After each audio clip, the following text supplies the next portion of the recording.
Jadi tujuan kalian ke sini mau apa?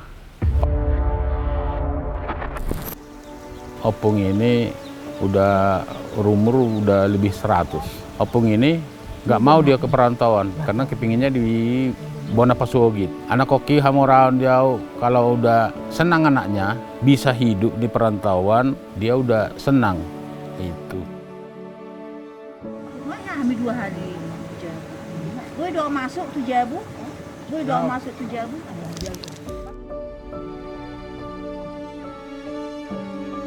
Saya sangat senang dan sangat bangga dengan masyarakat di Cianjur mula-mula di kecamatan itu, dan juga saya bangga dengan Opung Borosagala itu.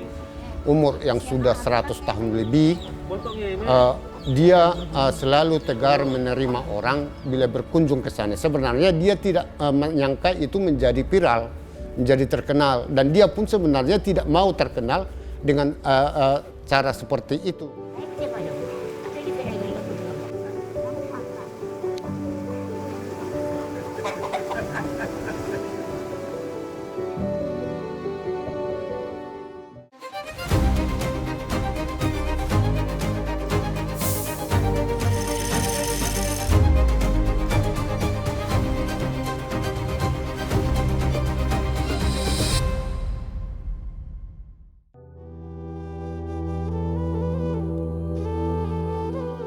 Bicara tentang pesona Samosir, pulau di tengah Danau Toba ini seolah tak ada habisnya. Pulau yang terbentuk akibat aktivitas supervolcano ini menyajikan hamparan hijau, kawasan perbukitan yang berpadu dengan birunya danau, air terjun nan menawan, hingga sejarah dan budaya Batak seperti situs megalitik yang masih dijaga dengan baik oleh masyarakat adat Batak Toba. Maka tak heran jika Samosir dijuluki sebagai negeri kepingan surga.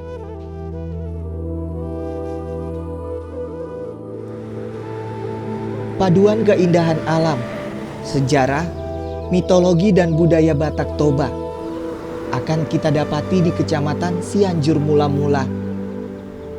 Daerah ini merupakan titik nol peradaban yang menjadi Bonapasogit atau asal muasal suku Batak Toba dan terletak di bawah kaki Gunung Pusubuhit.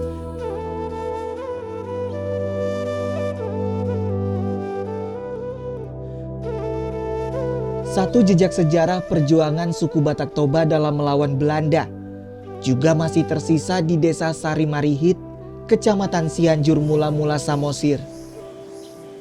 Di sebuah rumah berusia lebih dari 300 tahun ini, Opung atau Nenek Borosagala tinggal dan menjaga sejuta kenangan dan perjuangan masa lampau.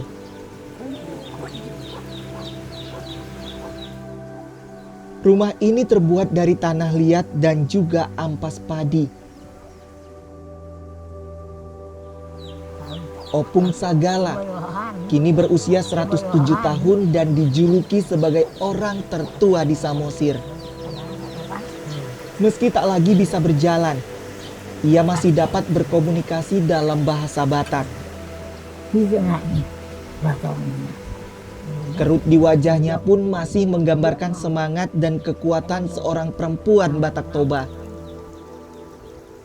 Ya, saya sudah pernah berkunjung ke sana namun tak bisa masuk, dan saya melihat bentuk rumah itu adalah memang ya tanah yang dicampur dengan jerami. Ini sebenarnya di dalam masyarakat Batak ada bentuk bangunan seperti ini, tetapi biasanya bukan bangunan rumah, tetapi bangunan yang dibuat untuk perapian. Bangunan tentang perapian ini pada 50 tahun yang lalu, waktu saya kecil masih pernah saya lihat ini, perapian ini. Bentuknya adalah bentuk segi empat yang dikasih atap, dan juga di situ dibuat perapian. Karena kita tahu dulu api itu sangat mahal, karena mencari api itu sangat susah. Ya pastinya saya katakan 50 tahun yang lalu waktu saya masih kecil itu masih ada, berarti 50 bahkan 100 tahun yang lalu juga itu sudah ada, karena api di sana itu tidak pernah padam. Artinya apabila misalnya satu kampung itu mau memasak, dia harus mengambil api dari sana, yaitu bara kayu yang dimasukkan terhadap kain yang buruk. Ini dibuat menjadi penyulut api itu untuk dibawa misalnya 50 meter atau 20 meter ke rumahnya. Itulah dihidupkan nanti menjadi api untuk memasak di sana. Jadi bangunan yang saya katakan seperti itu di dalam perapian itu di dalam masyarakat Batak itu sangat lumrah dulu. Di setiap kampung itu ada. Di setiap kampung itu ada. Karena apa? Kenapa itu dibuat atapnya? Karena untuk menjaga padamnya api dari hal-hal seperti datangnya hujan dan juga terpaan-terpaan yang lain atau gangguan daripada kerbau. Sehingga dia dibuat bentengnya dan dibuat atapnya. Bentengnya sama seperti yang rumah yang ada di Cianjur mula-mula itu. Dia adalah dibuat jerami, jerami yang sudah dikeringkan. Baru diambillah ini tanah merah atau lebih populernya dengan kata tanah liat. Tanah liat itu yang seperti membuat batu bata sekarang. Jadi cara pembuatannya adalah dibuat dulu tanah itu bergumpal membujur, baru ditempel dia dengan jerami, baru ditempel lagi dengan tanah liat. Jadi bisa jadi dia bisa 2 jengkal dia tebalnya 2 jengkal, sehingga dia memang seperti ya batu betulan yang dibentuk. Karena apa, jerami itu bisa seperti apa, seperti tiang. Kalau sekarang ini kan bisa seperti kawat, yang kawat itu yang dibuat. Dia adalah merekatkan antara tanah liat dengan tanah liat itu. Karena apa, tidak sekali misalnya dibangun langsung jadi. Minggu ini dibuat misalnya 1 jengkal, minggu berikutnya dibuat lagi 1 jengkal lagi. Jadi untuk menyatukan ini taruh jerami dia di sana. Jadi sehingga dia menjadi batu, gumpalan batu yang sangat kuat dia. Jadi saya yakin bahwa rumah itu dibuat di sana adalah tempat-tempat khusus dulu. Karena apa, tidak seumumnya rumah seperti itu yang ada di masyarakat Batak. Tetapi ada tujuannya, ya mungkin saja itu adalah suatu benteng perlindungan atau untuk misalnya orang berlindung di dalam rumah itu dulu.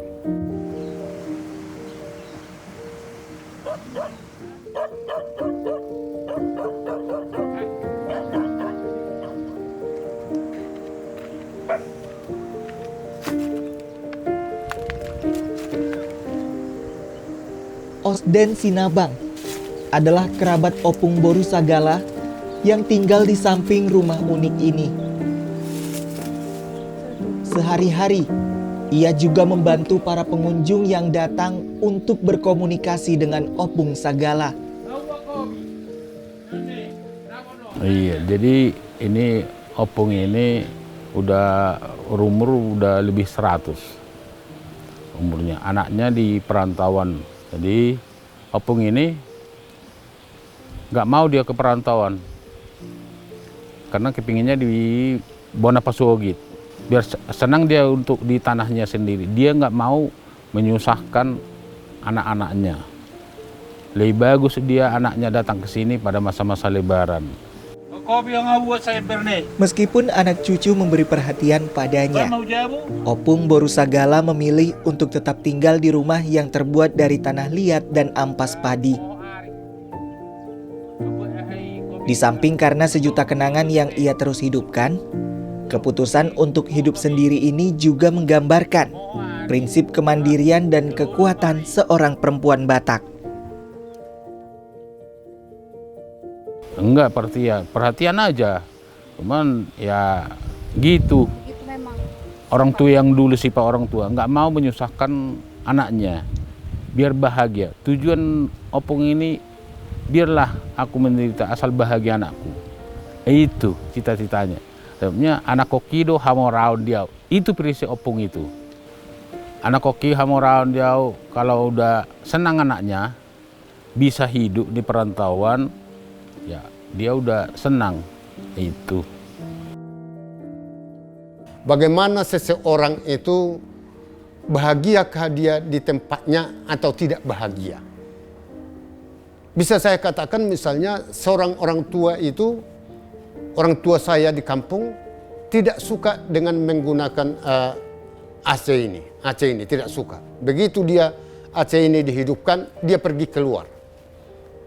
Karena memang dia tidak nyaman dengan AC itu.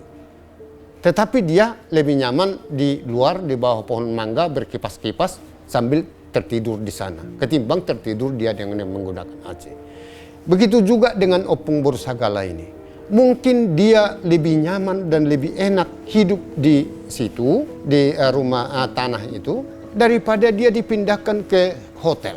Jadi ibarat orang tua menyatakan masih ingani inganan Nabi katanya. Kalau ikan itu ditaruh ke kursi emas, ikan itu akan mati. Tetapi kalau ikan itu dibuat di air, dia akan hidup. Jadi seorang opung itu juga tidak akan berkekurangan atau dikatakanlah tidak akan mendapat hati yang tidak enak kalau dia di situ. Bahkan dia mungkin senang di situ. Makanya hampir 2 hari. Gue doa masuk tuh jabu. Gue doa masuk tuh jabu. Ay, siapa dong? Aku di Penegal itu sudah bakal. Ilokon aja dulu. Walau on barat, terpancing ada. Aku ngomel dua. Nah, udah kita terpancing. Baru dong boy. Kamu ini bilang boy. itu udah balik sana. Kalau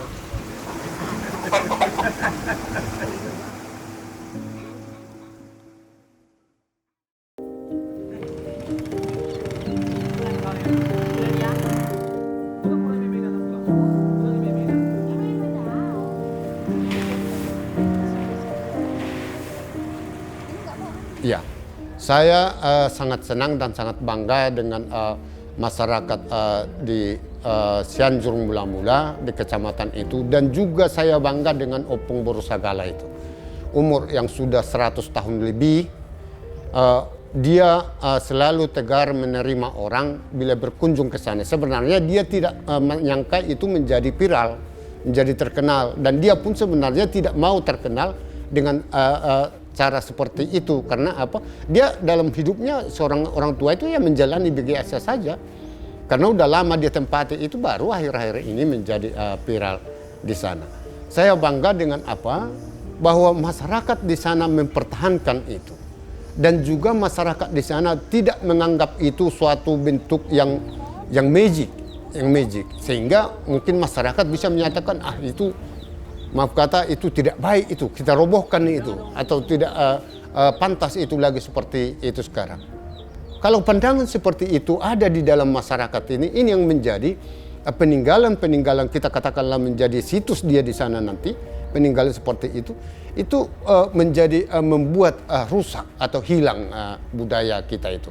Dan kita tahu itu budaya yang unik daripada masyarakat kita, dan itu dipertahankan. Ya, itu yang membuat saya senang dan bangga apabila melihat hal seperti itu bisa dipertahankan. Yang mudah-mudahan juga itu jangan hanya ya kita tonton misalnya atau kita viralkan ke tempat-tempat yang lain, tapi kita harus memberikan bagaimana caranya Opung Boru Sagala ini, Opung Boru ini juga bisa hidup dengan baik daripada pemeliharaan terhadap rumahnya. Sehingga dia dengan semangat untuk memeliharanya, membuat kebutuhan-kebutuhan yang perlu dengan rumah itu. Kalau ada misalnya yang rusak, jangan pula makin diganti dengan papan, tetapi harus diperbaiki dengan tanah liat juga.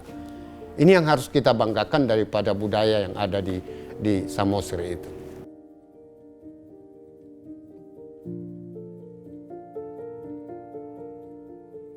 Iya, saya kira kita harus melihat alamnya. Kita katakan tadi itu adalah tempat perlindungan atau katakanlah bangker di dalam masyarakat Batak itu.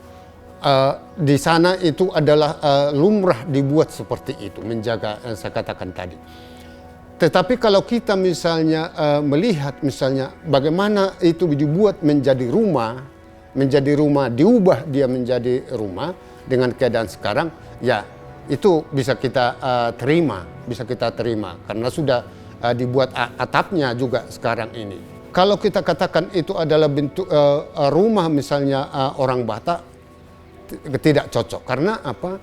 Di sana itu banyak kayu.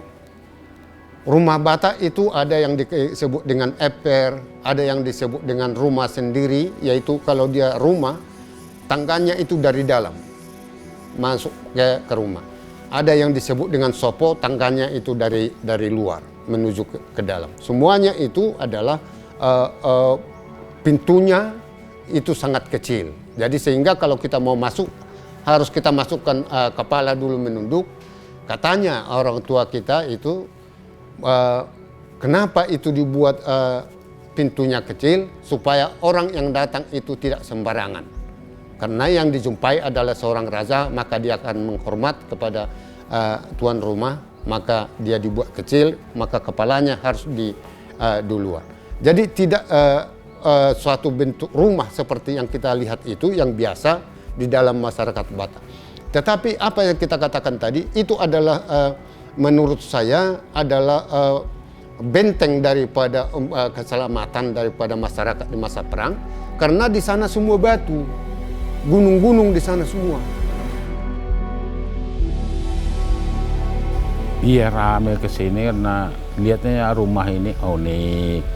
Jadi sebenarnya harus diceritakan, ini ada bunker di sini, ada di bawah. Di bawah lantai ini, lantai tanah ini, rumah ini ada bunker di dalam. Kalau dulu katanya masuk orang ke dalam, kalau disembunyikan opung itu dulu katanya bisa keluar dari ke belakang. Dan pintunya juga ada di belakang itu. Itu zaman Belanda berarti Pak? Zaman Belanda. Masuk dia Belanda, katanya dulu pemberontak itu datang si sembunyi, masuk ke dari pintu, keluar. Jadi dicari nggak bisa. Kelihatannya masuk ke dalam, tapi udah keluar. Ah, itu aneh-anehnya. Jadi rumah ini sakral. Nah, itu.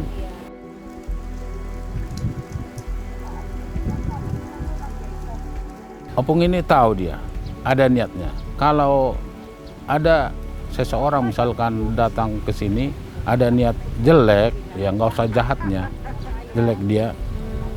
Kalau ditanya berbelit-belit dia. Jadi artinya biar jangan senang, jangan diwawancara, tanya-tanya semua. Jawabnya nggak benar. Sengaja dibikin ngawur karena udah tahu bahwa yang wawancara dengan dia, atau bertanya sama dia, udah pasti tujuan jelek. Tahu opung ini. Dan selalu itu mau diceritakan kepada saya. Ada tadi begini-begini katanya. Ku bikin ceritanya. Jadi nggak benar. Kalau dia cerita ke si A, datang lagi ke si B beda. Yang aslinya di mana nggak tahu dia. Itu kalau opung itu. Aslinya ramah. Iya. Kalau pikiran yang bertanya sama dia jelek, udah bukan positif, pasti ngawur dibikin. Karena pemikirannya udah zaman dulu lah. Ngerti dia. Dari penglihatan udah tahu, cara ngomongnya udah tahu, itu. Hatinya pasti udah tahu.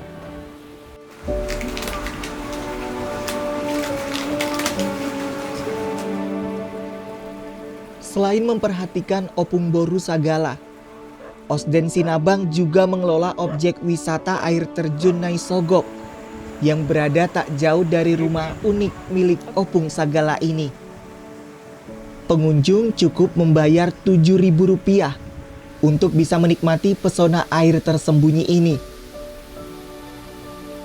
Setelah menyapa dan berfoto bersama Opung Sagala dan rumah uniknya.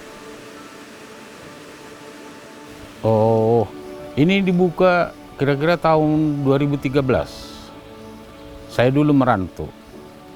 Setelah saya dengarkan ini air terjun Naisogok dibikin tempat wisata, dan saya dengarkan itu Samosir ini kepingan surga, ya puji Tuhan. Saya kembali ke Samosir ini untuk menjaga ini harta warisan orang tua. Apalagi kita orang Batak kan, harta orang tua itu harus kita hargai dan kita bikin harganya.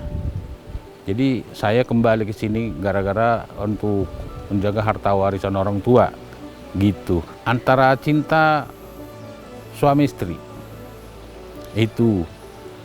Jadi karena cinta dia dan sayang sama suaminya, Nyai Sugup ini kan Nyai itu kan Nyai ibu. Jadi bikinnya suaminya merantau dulu, nggak pulang-pulang ke sini. Jadi dia berangan-angan lah istilahnya. Siapalah kawanku untuk mengerjakan pekerjaan di sawah ini. Jadi gitu. Jadi dia berangan-angan, dia pergi ke situ. Akhirnya jatuh di situ antara cinta, rindu dan dendam. Karena sayangnya kepingin pulang, rindunya, dendamnya, jadi mati dia, meninggal di situ karena kebawa linglung gitu.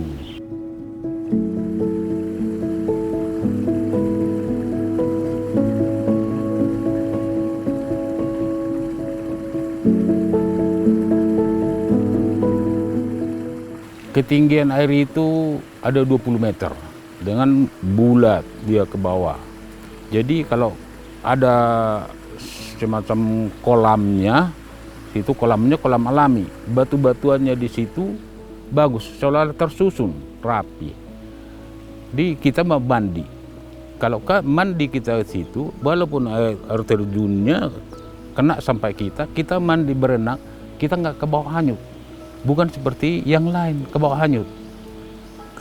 Itu nggak mutar airnya, langsung terjun bisa, nggak bahaya kalau mandi di situ. Itu indah dia di situ. Ria restribusinya ke sini 7.000 per orang. Kalau parkirnya di sini 2.000. Kita bilang udah standar lah, harga-harga standar nggak yang bisa kejangkau oleh masyarakat yang mengunjung gitu.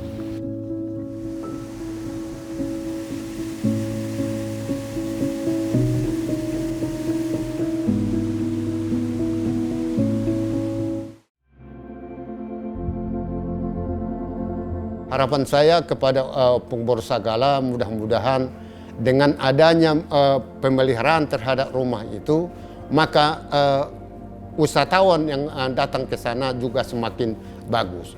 Tapi yang lebih saya harapkan adalah keterbukaan Opung Borsagala itu memberikan informasi dan juga memberikan keterbukaan, memberikan hati untuk orang melihat kira-kira apa yang ada di sana.